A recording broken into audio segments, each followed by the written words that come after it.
మీరు కొట్టుకోండి మమ్మల్ని ఎంటర్‌టైన్ చేయండి అంటారు ఏదో సినిమాలో బ్రహ్మానందం గారు. వైసీపీలో ఇప్పుడు ఇద్దరు అగ్ర నాయకుల మధ్య జరుగుతున్న కోల్డ్ వార్ ఇప్పుడు ఇది బహిరంగ పడింది. మీడియా ముఖంగా రోజుకో కథనం వస్తోంది. ముఖ్యంగా విజయసాయిరెడ్డి గారు, సజ్జల రామకృష్ణారెడ్డి గారి మధ్య ఉన్న వైరం బయటకు పొక్కుతోంది. పూర్తి స్థాయిలో అందరికీ అర్థమయ్యేలాగా సగటు వైసీపీ కార్యకర్త ఆవేదన చెందేలా తయారైంది. ముఖ్యంగా వీరు లైంగిక విషయాలు, అలాగే వ్యక్తిగత విషయాలను వారంతట వారే బయట పెట్టుకుంటూ అంటే ఒక శిబిరం మీద ఇంకో శిబిరం, ఇంకో శిబిరం మీద ఇంకో శిబిరం. వాళ్ళ పరువు వాళ్ళే తీసుకుంటూ పార్టీ పరువును బజారుకీడుస్తూ చేస్తున్న చర్యలు ఆ పార్టీ మనుగడను సైతం ప్రశ్నిస్తున్నాయి. సగటు వైసీపీ కార్యకర్తకు ఇదంతా అర్థమవుతుంది. ఎవరు మీద ఎవరు బురద జల్లుతున్నారు, ఎక్కడి నుంచి ఈ సమాచారం వస్తోంది, పార్టీలో కీలకంగా ఎందుకు ఇది కీ పాయింట్ అవుతుంది అనేది అయితే సగటు కార్యకర్త గ్రహిస్తున్నాడు. మొన్నటికి మొన్న విజయసాయిరెడ్డి గారి విషయంలో దేవాదాయ శాఖ అసిస్టెంట్ కమిషనర్ శాంతి గారి విషయంలో ఏర్పడిన వివాదం, అలాగే మీడియా ముఖంగా తీవ్ర దుమారం రేపిన తరుణంలో ఇప్పుడు బెజవాడ కేసు బయటపడింది. ఇది బెజవాడ కేసులో ముంబై నటి జైత్వాల్ కేసులో కీలకంగా వినిపిస్తున్న పేరు సజ్జల రామకృష్ణారెడ్డి గారిది. సజ్జల రామకృష్ణారెడ్డి గారు వైసీపీ ప్రభుత్వంలో ముంబై నటి జైత్వాల్ విషయంలో ఆయన అవలంబించిన తీరు, అలాగే పోలీసు వ్యవస్థను పూర్తిగా గ్రిప్పులోకి తీసుకొని కొందరు ఐపీఎస్లతో సహా ఆమెకు వ్యతిరేకంగా కొన్ని కేసులు నమోదు చేయించిన తీరు ఇప్పుడు సంచలనం అవుతోంది. ఈ కేసు మొత్తం మీద సజ్జల రామకృష్ణారెడ్డి గారి సూత్రధారి, పాత్రధారి అనేది మీడియా గగ్గోలు పెడుతోంది. మొన్నటికి మొన్న విజయసాయిరెడ్డి గారి ఇష్యూ ఇంకా పూర్తి స్థాయిలో కనుమరుగు కాకముందే ఇప్పుడు ఈ అంశం కూడా వైసీపీ పార్టీకి పూర్తి స్థాయిలో తలకు చుట్టుకునేలా కనిపిస్తోంది. 2024 ఎన్నికల్లో పూర్తి స్థాయిలో ఘోర పరాభవం తర్వాత వైసీపీకి మళ్ళీ పునర్వైభవం తీసుకురావాల్సిన అగ్రనాయకత్వం ఇలాంటి పరిస్థితులకు, ఇలాంటి వైరాలకు, లేకపోతే పగలకు, ప్రతీకారాలకు పోయి వ్యక్తిగత విషయాలను బయట పెట్టడం వల్ల వైసీపీ పార్టీ మరింత దిగజారే అవకాశం ఉంది.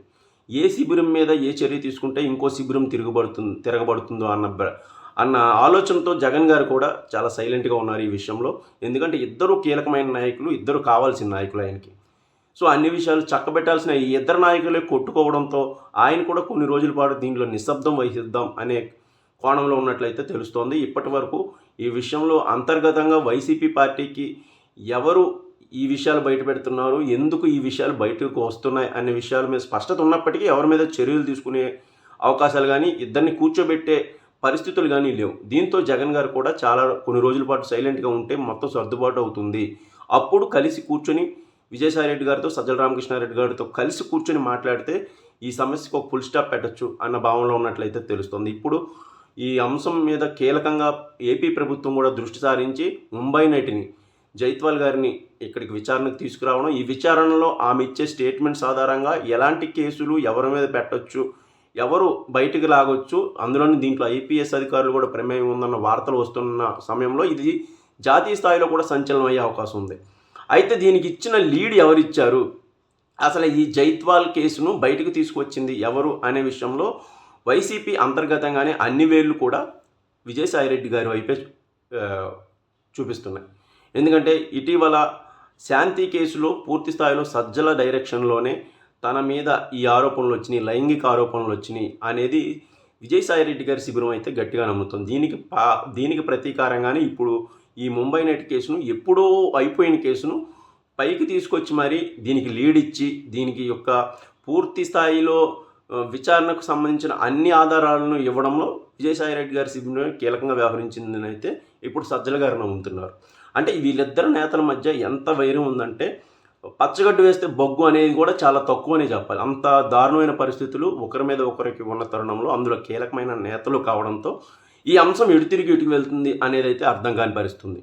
మరోవైపు సగటు వైసీపీ కార్యకర్త జరుగుతున్న పరిణామాలను చూసి పార్టీ మనుగడ ఎలా ఉంటుంది, పార్టీ భవిష్యత్తు ఏంటి, వీళ్ళే కొట్టుకుంటుంటే పార్టీ ఎలా ముందుకు నడిపిస్తుంది, వచ్చే ఎన్నికల నాటికి ఎలా మనం మళ్ళీ సస్టైన్ అవ్వగలం అని అయితే మదనపడడం అయితే కనిపిస్తోంది.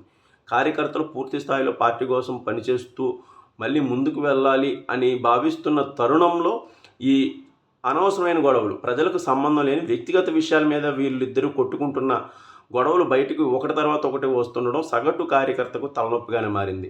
వైసీపీ పెద్దలు అలాగే జగన్ గారు కూడా ఏం చేయబోతున్నారు ఈ విషయంలో, వీళ్ళిద్దరికీ ఎక్కడ ఫుల్ స్టాప్ పెట్టబోతున్నారు అని అయితే సగటు కార్యకర్తలు ఆశగా ఎదురు చూస్తున్నారు. 2029కి పూర్తి స్థాయిలో సన్నద్ధం కావాలని భావిస్తున్న తరుణంలో ఈ అనుకోని తలనొప్పులు జగన్ గారికి కూడా పూర్తి స్థాయిలో నిరాశ నిస్పృహలోకి తీసుకువెళ్ళే అవకాశం అయితే స్పష్టంగా కనిపిస్తోంది.